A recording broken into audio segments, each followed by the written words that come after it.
Subalit ang Diyos ay nariyan upang patuloy tayo bigyan ng kalakasan. Patuloy tayo patatagin sa ating buhay paglilingkod. Tunay nga ang Diyos ay namamangha sa mga tao na naririto na nag-alay ng papuri pagsamba. Kaya bayaan natin sa umagang ito na patuloy natin siya sambahin sa Espiritu at sa katotohanan.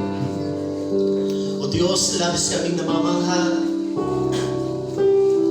Tunay o Diyos na wala kang katulad sa aming buhay.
Hallelujah.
Nabigyan ng namamangha sinabdiyan sa bawat isa sa amin.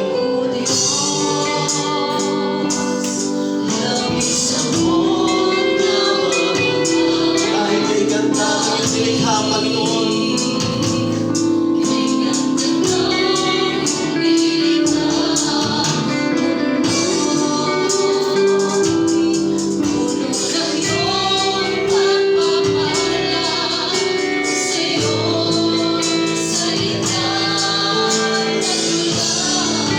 Basta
Diyos.